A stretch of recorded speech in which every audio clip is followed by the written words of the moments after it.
Infelizmente, essa autoridade do Supremo Tribunal Federal, que eu prefiro não falar o nome dela, ela não tem formação militar, ela não sabe o que é ser um militar. Certo? O militar jura defender a pátria com o sacrifício da própria vida. E o compromisso com a verdade é um dos aspectos mais basilares nossos. Então, conversei com alguns colegas que são advogados, inclusive, algumas pessoas que me disseram assim, não, isso daí faz parte do juridiquês. Mas engraçado, não usaram esses termos. O Supremo, nem nenhuma autoridade do Judiciário usou esses termos.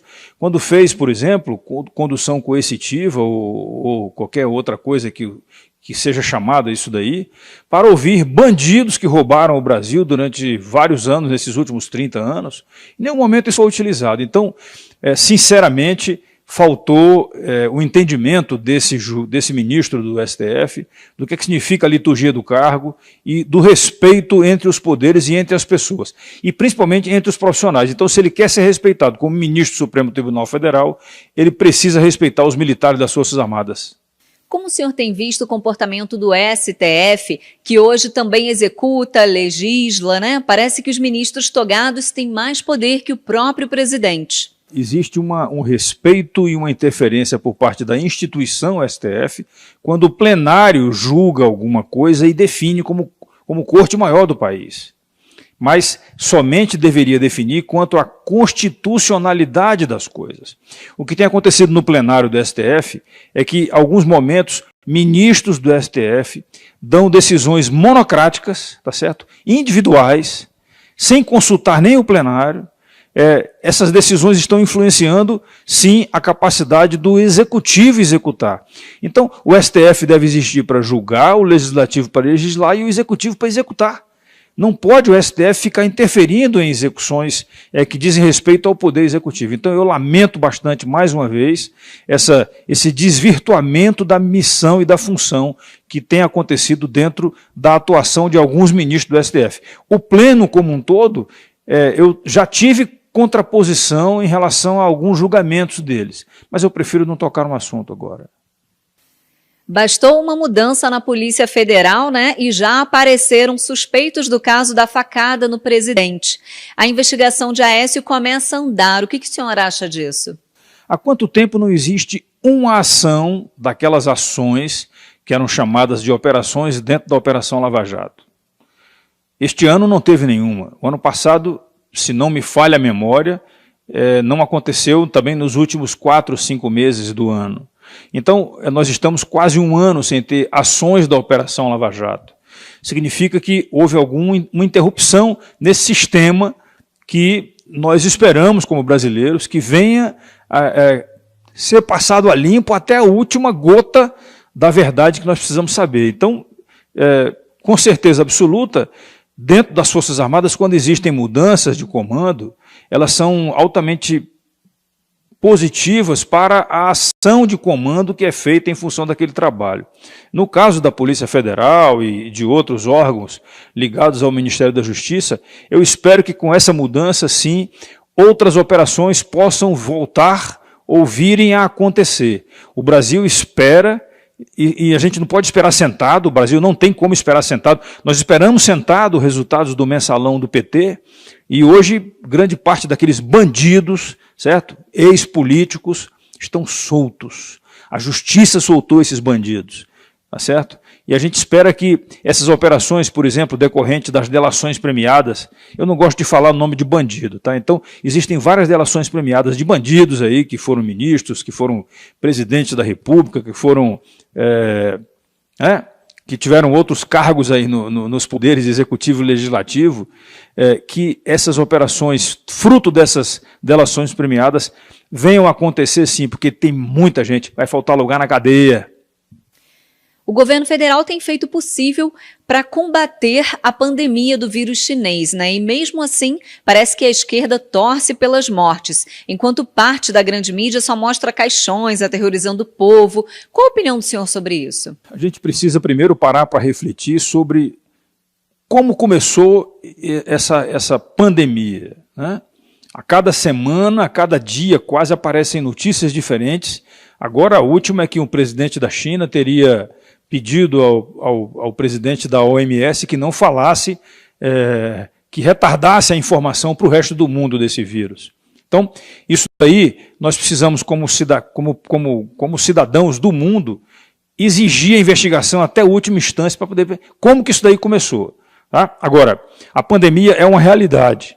Se nós pararmos para poder pensar, e não adianta só parar no tempo hoje, a gente tem que voltar no tempo, porque o Brasil sabe que o sistema de saúde nosso, mesmo a gente tendo um sistema único de saúde, o SUS, que é talvez um sistema único no mundo, o SUS ele deixou de ser bem aquinhoado com instalações e com equipamentos e pessoal por falha de gestão de governos desses últimos, sei lá, 20, 30 anos, tá certo? Então, infelizmente, os nossos hospitais não estavam bem aparelhados, é inconcebível que uma capital de um estado do Brasil, exemplo, Roraima, a capital do estado de Roraima, o hospital público lá, só tem 10 vagas de UTI. Então é muito pouco para uma população de 500 mil habitantes, com mais uma população que é migrante vindo da Venezuela ou da Guiana. Então o estado do Rio Grande do Norte também passou por essa situação, são muito poucos as vagas, e o pior de tudo, lá a atual governadora tem fechado hospitais que são hospitais regionais ou hospitais com atendimento especializado. Então, infelizmente, nós não nos dedicamos num passado a ter hospitais melhor aparelhados. É triste quando você sabe, por exemplo, que na Itália, profissionais da área médica e da área de saúde, eles decidiam quem eles iriam colocar no respirador. Aqui no Brasil, com certeza absoluta, tem gente que passou por situações como isso daí.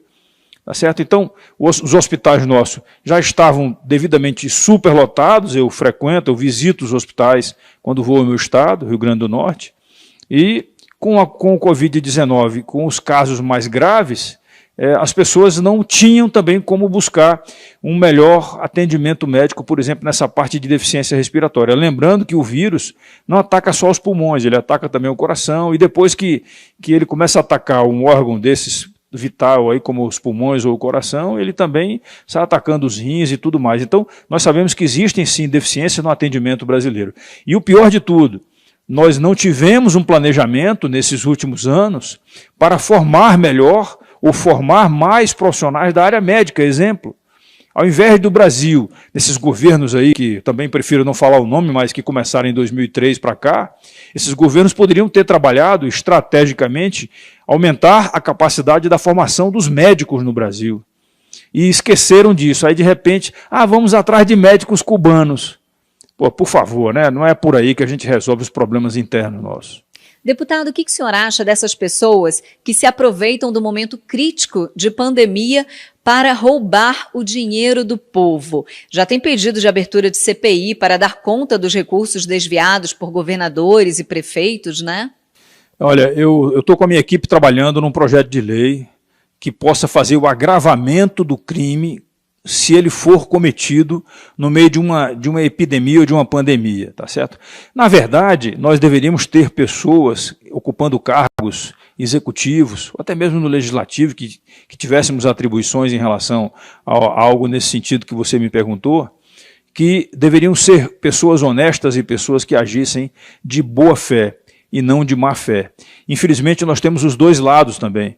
Parece, pelo que tem sido mostrado aí na mídia, não tenho informações muito precisas sobre isso, mas algumas pessoas estão usando da má fé, oferecendo vendas de produtos voltados para o enfrentamento ao Covid-19, e essas pessoas, essas empresas não existem.